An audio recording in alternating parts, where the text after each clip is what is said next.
আসসালামু আলাইকুম viewers, tech related ভিডিওতে আপনাদের স্বাগত। ওয়ালটন M5 একটি মোবাইলের হার্ড রিসেট নিয়ে আজ আপনাদের সামনে হাজির হয়েছে। তো ভিউয়ার্স, আপনারা দেখতে পাচ্ছেন আমার সামনে যে স্ক্রিনটা, এটাকে অনেকবার ট্রাই করা হয়েছে, যার কারণে এখানে ট্রাই এগেন ইন 440 সেকেন্ড বা 42 সেকেন্ড এরকম আপনার আছে। তো এই সময়টা যাওয়ার পর আমি আবার ট্রাই করতে পারবো। তো এটা হয় হচ্ছে আমরা যখন বারবার ট্রাই করি তখন এই প্রবলেমটা ক্রিয়েট হয়। তো আজকে আমি আপনাদেরকে দেখাবো কিভাবে আপনারা ওয়ালটন M5 হার্ড রিসেট করবেন। তো সর্বপ্রথম আপনার যে পাওয়ার সুইচ আছে, পাওয়ার সুইচটাকে আমরা প্রেস করে ধরে রাখবো, পাওয়ার অফ করে দেব।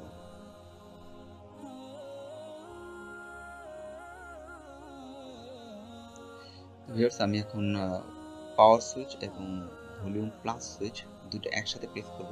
ভলিউম মাইনাস বাটন না, প্লাস এবং পাওয়ার সুইচ দুটো একসাথে প্রেস করে আমি ধরে রাখবো যতক্ষণ না পর্যন্ত আমার সামনে কোনো রিকভারি অপশন আসছে। আমি চাপ দিয়ে ধরে রেখেছি। ভিউয়ার্স, ভালো করে খেয়াল করুন, আমার সামনে যে চলে এসেছে একটি ইন্টারফেস। তো আমার সামনে দেখতে পাচ্ছেন যে উপরে সর্বপ্রথম উপরে একটি অপশন আছে, যেটা হচ্ছে রিকভারি মোড। হ্যাঁ, এই রিকভারি মোডে আমি পাওয়ার সুইচ দিয়ে আমি প্রেস করে দিব। এখানে তিনটা অপশন আছে, প্রথম 1 2 3। সর্বপ্রথম যেটা, আমি তা অপশন সিলেক্ট করে নিব এবং ভলিউম ডাউন বাটনের মাধ্যমে, মানে ভলিউম মাইনাস বাটন যা আছে, মাইনাস বাটনের মাধ্যমে আমি এটাকে সিলেক্ট করে দেব।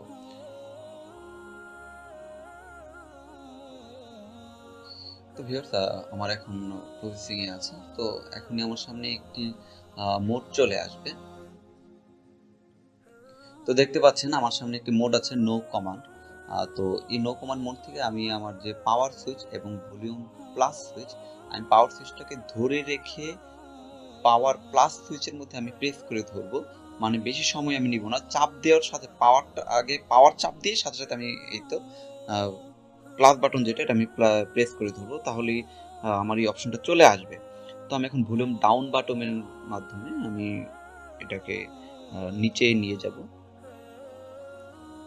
যেহেতু এটা স্ক্রল করার কোনো সিস্টেম নেই, যার কারণে আমার ডাউন এবং প্লাস বাটন এবং পাওয়ার বাটনের মাধ্যমে করতে হবে। এবার আমি পাওয়ার যে বাটন আছে, পাওয়ার বাটন দিয়ে আমি এটাকে প্রেস করে দেবো, সিলেক্ট করে নিব।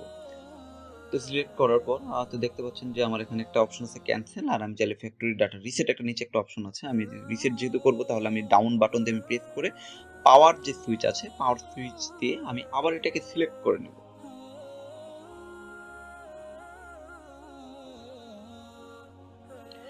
দেখতে পাচ্ছেন ফরম্যাটিং ডাটা ফরম্যাট হয়ে যাচ্ছে, যে ফরম্যাট কমপ্লিট।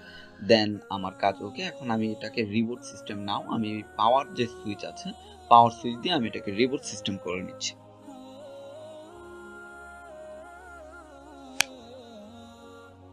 তো ভিউয়ার্স, এখানে দেখতে পাচ্ছেন আমার যে রিবুট কমপ্লিট হয়ে গিয়েছে। তো আমি ভিডিও শর্ট করার সাথে আমি ভিডিওর কিছু অংশ, এটা এখানে যে প্রসেসিংটা হয়, প্রসেসিং এর কিছুটা সময় আমি কেটে দিয়েছি।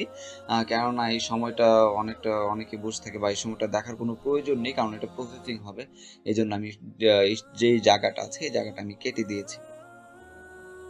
তো ভিউয়ার্স, অল্প কিছুক্ষণের মধ্যে আমার এই যে ফরম্যাটিং যে আমি ফরম্যাট করেছি, তার যে আমার যে ফোনের যে ইন্টারফেস যেটা, মেইন পেজ যেটা, সেটা আমার সামনে চলে আসবে। আমরা রিসেট করার পরে যে আমাদের যে লোগোটা, সেই লোগোটা আমাদের চলে আসবে। তারপর আমাদের যা করতে হবে তা হচ্ছে সেটআপ বাই সেটআপ আমাদেরকে সেটআপ করে নিতে হবে।